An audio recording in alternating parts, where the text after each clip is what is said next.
Hi, Glenn. Good afternoon. Yeah, this is still a very active and developing investigation. Police have not yet positively identified the two victims in this murder-suicide investigation, but we do know that they are in their 30s. The man living here in an apartment just beyond this gate here in the Palazzo Apartments. This all unfolded, you can see, from Sky 5 around 7:30 this morning. A neighbor calling 911 after hearing gunshots and screaming from a woman in a next-door apartment. We're told the initial call said that as many as 10 shots were heard. Patrol officers arrived on scene. They entered the apartment. They found a back bedroom door closed, and when they tried to enter that back door, that's when they heard an additional 2 shots. The SWAT team was called in. They came in as a precaution, and when they finally entered the apartment, they found a man and woman dead from gunshot wounds. In the early morning hours of December 8th, 2014, in their upscale Park La Brea apartment in Los Angeles, California, dancer and television actress Stephanie Elise Mosley and her husband, rapper Earl Warren Hayes, were found dead of multiple gunshot wounds in what the Los Angeles Police Department ultimately classified as an apparent murder-suicide. Investigators concluded that Hayes shot Mosley before turning the gun on himself. A tragic end to a relationship marked by documented episodes of conflict and emotional distress. In the years since, public curiosity is fixated on the circumstances leading up to that morning, including real-time witness accounts via FaceTime, alleged long-standing tensions over infidelity, and the broader social circles both individuals inhabited. Despite official closure, questions about motive, missed early warning signs, and the chain of investigated conclusions linger in public discourse.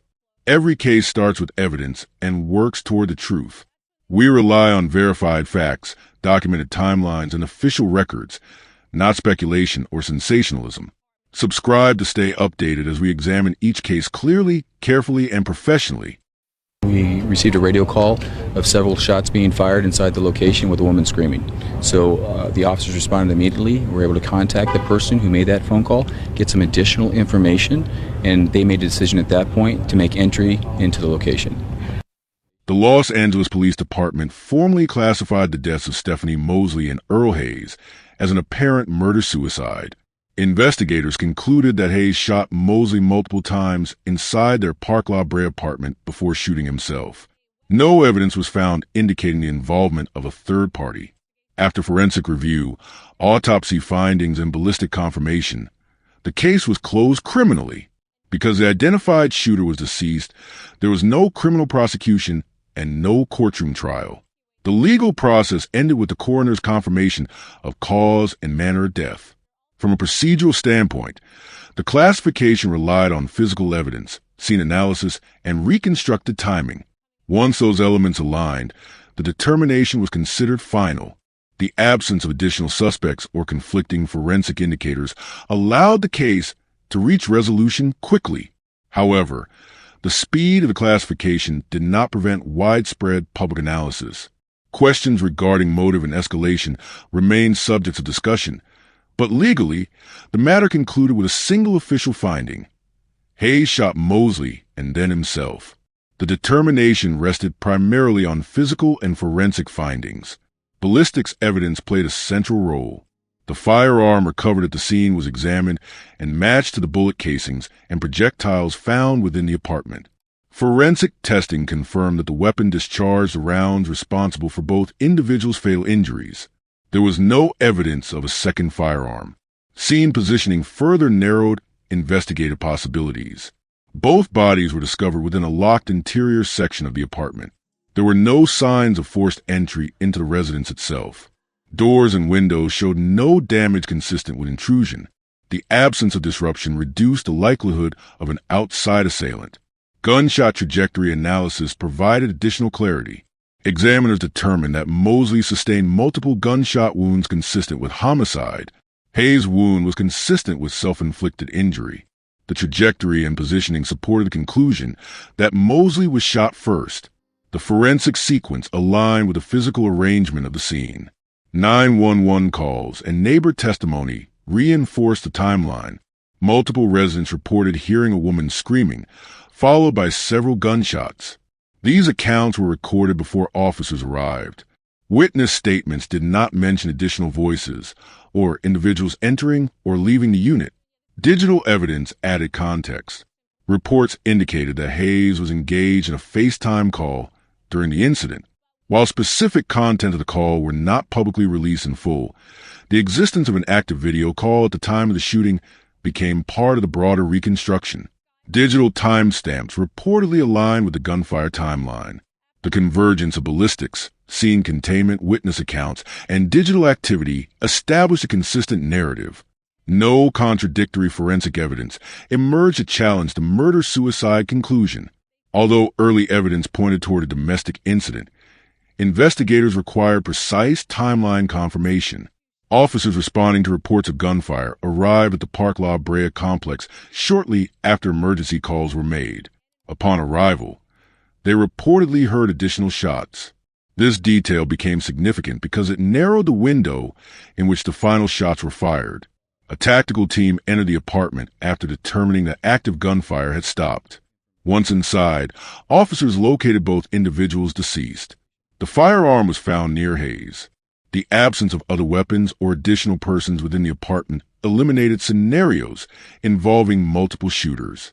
The decisive shift occurred when investigators synchronized three elements: neighbor reported scream and gunfire, officer arrival, and additional shots heard.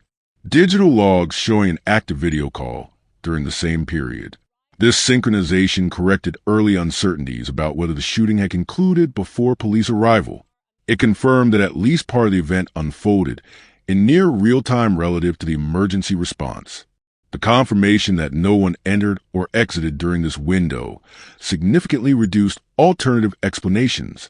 In the initial hours following the discovery, several theories circulated publicly. One early speculation suggested a possible home invasion. This theory was quickly undermined by the absence of forced entry, lack of ransacking, and contained nature of the scene. Another theory referenced potential disputes tied to professional affiliations within the entertainment industry. Online discussions connected Hayes' professional relationships and Mosley's career in television and dance to external conflicts. However, investigators found no evidence of third-party involvement linked to career-related disputes. There was also confusion about the shooting sequence. Some early reports questioned whether both victims had been shot simultaneously by an unknown individual who fled. This interpretation did not withstand forensic review. Ballistic analysis showed only one weapon discharged. No additional shell casing from a separate firearm were found. The rapid spread of speculation reflected the couple's public visibility. However, physical evidence consistently contradicted external assailant theories. As investigative facts became available, alternative narratives diminished. The physical scene inside the apartment was central to understanding the event. When officers entered, they found no signs of forced entry or struggle extending beyond the immediate area of a shooting. Furniture was not overturned. There were no broken windows or doors. The setting did not indicate prolonged physical confrontation throughout the residence. The firearm was recovered near Hayes' body. Its proximity, combined with gunshot residue analysis, supported the conclusion that he discharged the weapon. Stephanie Mosley sustained multiple gunshot wounds. Forensic examination did not identify extensive defensive injuries that would suggest a prolonged physical altercation before the shooting. The injuries were consistent with a sudden escalation. Investigators documented marijuana located within the apartment. While this was recorded as part of scene processing, it was not publicly identified as a direct factor in motive or cause. Overall, the environment suggests it contained domestic incident rather than a chaotic intrusion. The confined nature of the event reinforced the murder-suicide determination. In the days preceding December 8th, acquaintances reported that the couple had been attempting to reconcile. They had previously experienced periods of separation, but were reportedly communicating more frequently prior to the incident. Stephanie Mosley had conveyed optimism regarding their relationship status. There were no publicly documented restraining orders or active domestic violence complaints immediately preceding the shooting. Reports indicated that Hayes had struggled with accusations of infidelity involving Mosley's professional associations. These allegations were not formally adjudicated but were referenced in multiple accounts as a source of tension. The final confirmed activity was a FaceTime call early on the morning of December 8th. Digital timestamps reportedly aligned the call with the period immediately preceding and during the shooting. This detail became important in correcting online speculation that the incident occurred hours earlier. Initial rumors suggested the shooting may have happened long before emergency calls were made. Timeline reconstruction demonstrated that the gunfire occurred shortly after neighbors heard screaming. Officer arrival followed within a narrow time frame. The corrected timeline established that the sequence, from initial scream to final gunshot, occurred within a compressed period. Stephanie Mosley was born in Vancouver, British Columbia, Canada. She built her professional career in the entertainment industry through dance before transitioning into acting. Her early work included performing as a backup dancer for major music artists during tours, award shows, and televised performances. These professional engagements placed her in proximity to high-profile figures within the music industry and positioned her within a network of performers, choreographers, and producers. Her most publicly recognized acting role came through the VH1 drama series Hit the Floor, a scripted show centered around professional basketball dancers and the entertainment industry surrounding them. The series provided Mosley with recurring television exposure and increased public visibility. The role contributed to her public image as a rising actress with a dance background, balancing physical performance and dramatic acting. In addition to television, Mosley's resume included appearances in music videos and stage performances alongside established recording artists. These professional collaborations were typical within the entertainment industry, where dancers frequently moved between touring work, music video production, and television projects. Publicly, Mosley maintained a career trajectory that reflected consistent professional activity.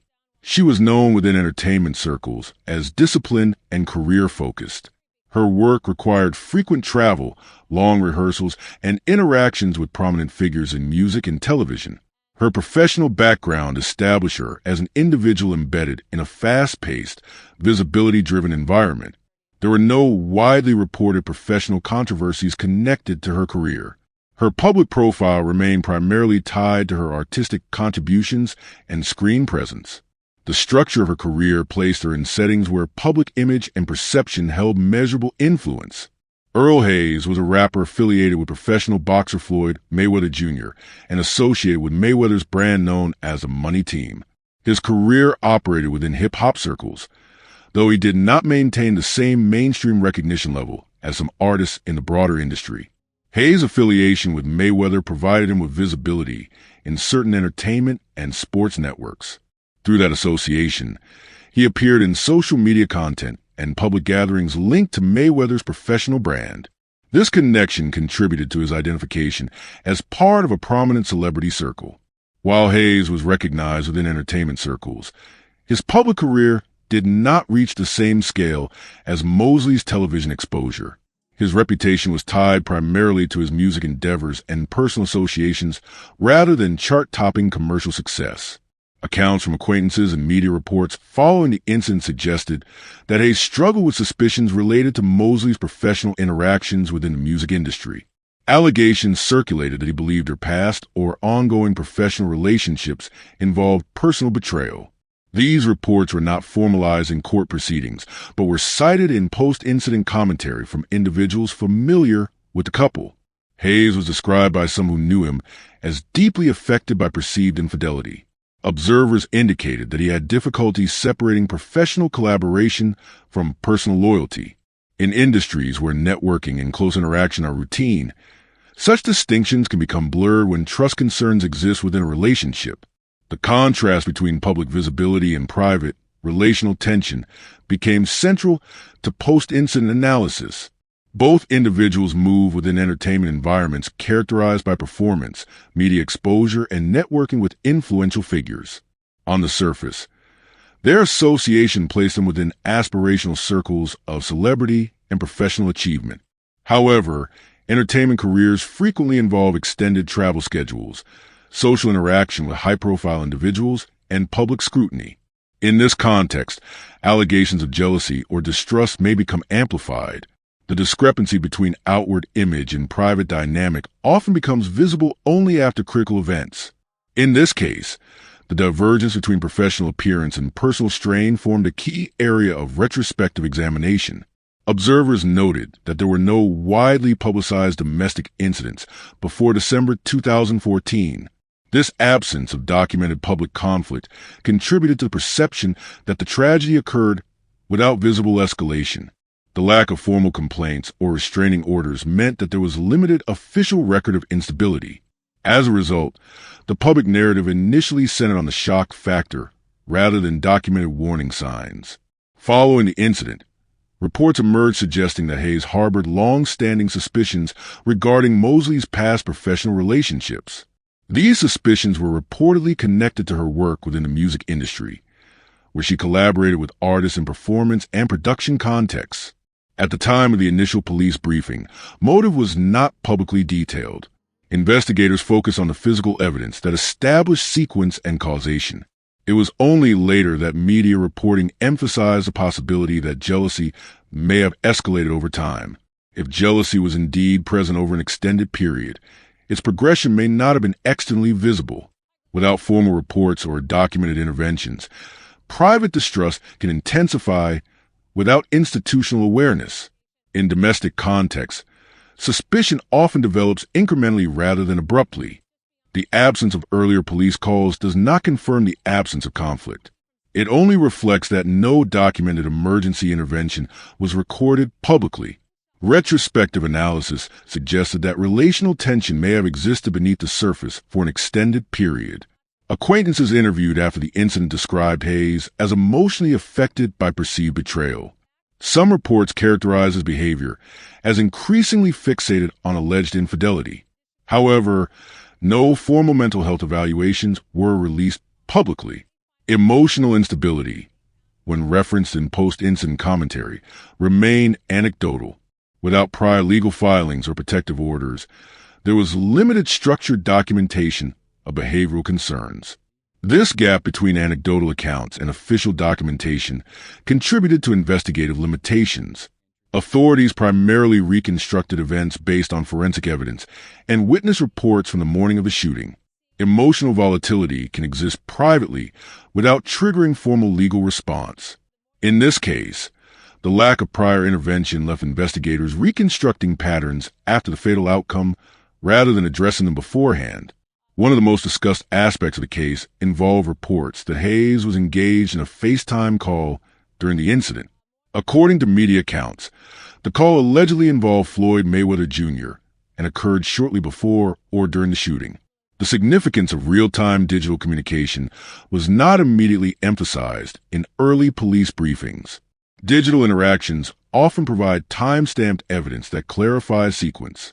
In this instance, the existence of an active video call potentially offered context about Hayes' mental state immediately before the shooting. However, detailed transcripts or official summaries of the call were not publicly released. As a result, public understanding of its content remained based on secondary reporting. The role of digital communication in crisis events highlights how modern technology can document escalation in real time. Whether the call represented a final attempt at de-escalation or an expression of distress remains unclear due to limited disclosure. There were no publicly documented restraining orders, prior domestic violence charges, or emergency police interventions between the couple before December 8, 2014. This absence complicated retrospective evaluation. Domestic conflict does not always manifest in formal legal records. In many cases, early warning signs remain within private spaces and are never reported to authorities. After the incident, discussions emerge about whether behavioral indicators were overlooked by those in proximity to the couple. However, without documented reports, institutional systems had limited basis for intervention. The case illustrates how domestic violence indicators can remain concealed until escalation reaches a critical threshold. The absence of recorded prior incidents does not necessarily reflect relational stability. It reflects the absence of official documentation. In retrospect, relational volatility may have been building gradually. The The progression from suspicion to confrontation may have occurred internally within the relationship rather than through visible public conflict. Despite the official classification of murder-suicide, several questions persist. Public reporting indicated that Hayes may have been discussing accusations of infidelity during the call. However, no official transcript has been released. Without a verified account of dialogue, the influence of that conversation on the immediate sequence remains speculative. If de-escalation was attempted during the call, the effectiveness of such intervention cannot be evaluated without complete information. No documented public record confirms prior threats. However, acquaintances later referenced jealousy concerns. Whether these concerns included explicit threats remains unclear. Without formal complaints, law enforcement had no documented pre-existing case file. Reports suggested the couple had been attempting reconciliation shortly before the incident. Reconciliation efforts can introduce heightened emotional sensitivity, particularly if trust concerns persist. The timing of reconciliation relative to shooting raised questions about whether renewed proximity intensified unresolved conflict. This question remains hypothetical. Without documented intervention points, it is impossible to determine whether formal reporting would have triggered preventative measures. Institutional response depends on documented evidence. In the absence of such records, intervention opportunities remain theoretical. The deaths of Stephanie Mosley and Earl Hayes were legally classified as an apparent murder-suicide. The physical evidence established sequence and responsibility. However, the broader context, professional visibility, alleged jealousy, digital communication during crisis, and absence of prior documented intervention continues to shape analysis. The case demonstrates how domestic conflict can escalate within private settings without formal reporting. It also illustrates how digital footprints can later influence reconstruction of events. Although the investigation is closed, the structural questions about warning signs, documentation gaps, and technological evidence remain relevant in evaluating similar cases. Facts verified. Case concluded. Justice is determined by what can be proven. Subscribe for more documented cases and real criminal investigations.